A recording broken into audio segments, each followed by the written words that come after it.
going to talk about respiration in plants.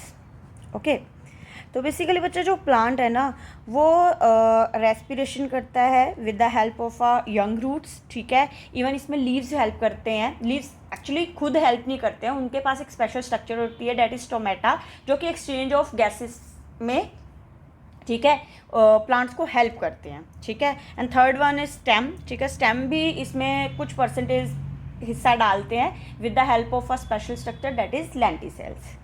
Clear है. अब हम इसको वन बाय वन थोड़ा एक्सप्लेनेशन में देख लेते हैं कि आपको इसको एग्जाम में कैसे लिखना है. क्लियर. तो बच्चा फर्स्टली बाय यंग रूट्स. ठीक है बच्चा, होता क्या है आप इसको पहले नॉर्मली समझिए. जो सॉयल है, मिट्टी जो है, उसके अंदर कुछ स्पेसेस होती हैं, आप उसको इंटर स्पेसेस बोलोगे. ठीक है, वहाँ पे हवा प्रेजेंट होती है. ठीक है, ऑब्वियस है ये जो हवा है, ये जो एयर है डेट इज ऑक्सीजनेटेड, मतलब वो ऑक्सीजन रिच होगी. क्लियर, उसमें ऑक्सीजन बहुत मात्रा में होगी. तो होता क्या है, रूट्स के पास रूट हेयर्स होते हैं. ठीक है, जो कि डायरेक्टली इन इंटरस्पेसेस के साथ कांटेक्ट में होते हैं जहाँ पे ये हवा भरी होती है. क्लियर. तो होता क्या है बच्चा, ऑक्सीजन अब मिट्टी में ज़्यादा है as compare to roots. Clear. तो आपने 9th में एक टॉपिक सुना होगा बच्चा, डेट इज डिफ्यूजन. डिफ्यूजन क्या होता था, मूवमेंट ऑफ द मॉलिक्यूल्स और a particle from its high concentration to low concentration. ठीक है, तो गैसेस भी डिफ्यूजन को ही फॉलो करती हैं, मतलब वो भी अपने हाई कंसंट्रेशन से जहाँ वो ज़्यादा होती हैं, ठीक है, वहाँ से मूव करती हैं अपने लो कंसंट्रेशन में जहाँ वो कम होती हैं.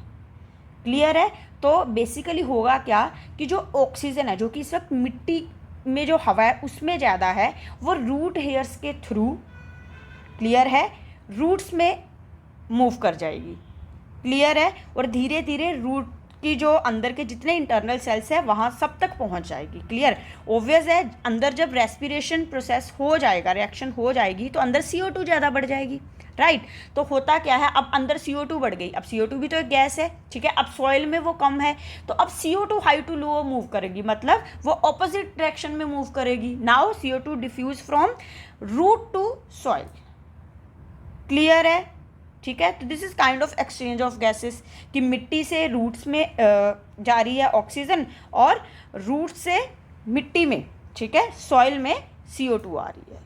क्लियर बच्चा. तो हम इसको लिख लेते हैं कि आपको इसको कैसे लिखना है. सिंपल भाषा लिखती हूँ कि पॉइंट्स में लिख लेते हैं. ठीक है, एयर्स अकर और you can say present in interspaces of soil. Clear है. द रूट हेयर्स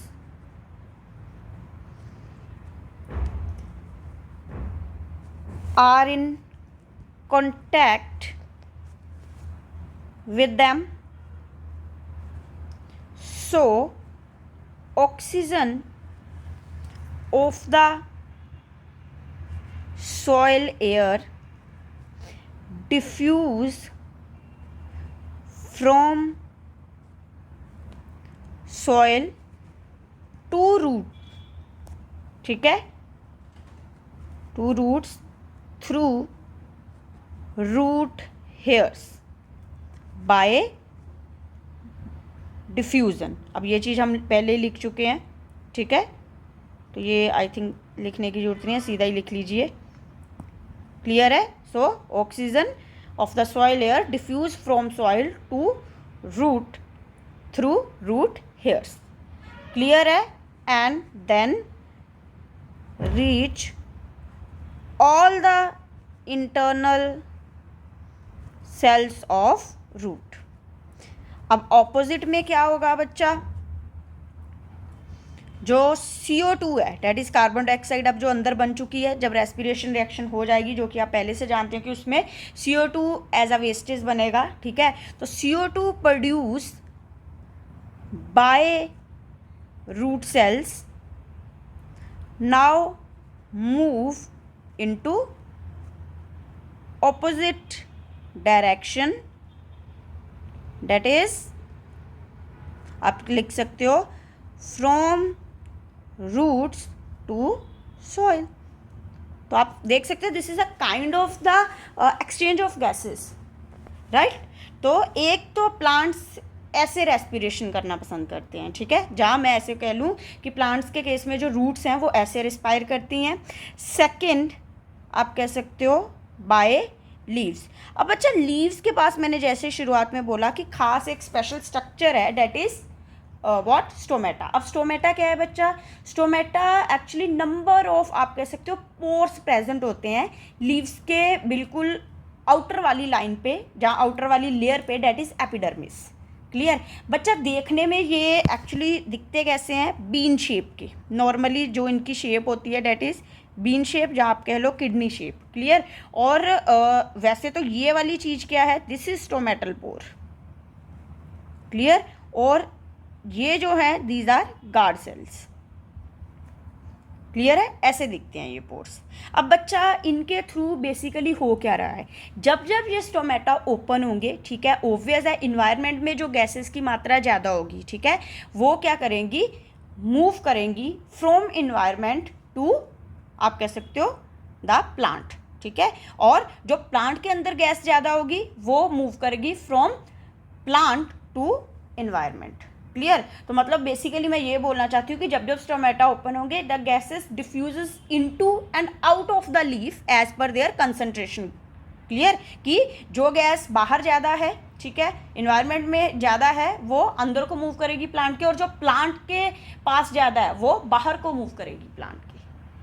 क्लियर है बच्चा, ठीक है, तो इसको भी हम वन बाय वन लिख लेते हैं पॉइंट्स में।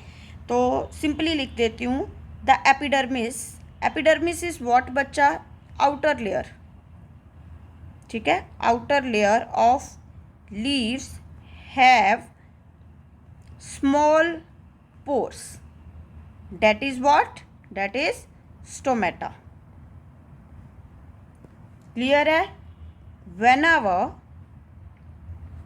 these stomata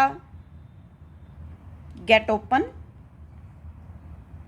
gases get diffuse into and out of leaves according to their what, concentration. Clear, simple सी लैंग्वेज लिखी है मैंने, done. And third one is by stem. बच्चा स्टेम ऑल्सो हैव लेंटिसेल्स, ठीक है, और कह सकते हो stem also have pores like structure that is lenticels, ठीक है, which help in exchange of gases. तो बेसिकली प्लांट्स के पास कोई पर्टिकुलर ऑर्गन नहीं है जैसे हम ह्यूमन के पास होता है रेस्पिरेशन के लिए, लेकिन आप अच्छे से देख सकते हैं कि वो भी एक्सचेंज ऑफ गैसेस कर रहा है। क्लियर है बच्चा, तो दिस इज अ स्मॉल आप कह सकते हो part of the this chapter, ठीक है, रेस्पिरेशन इन प्लांट्स। क्लियर है, ओके।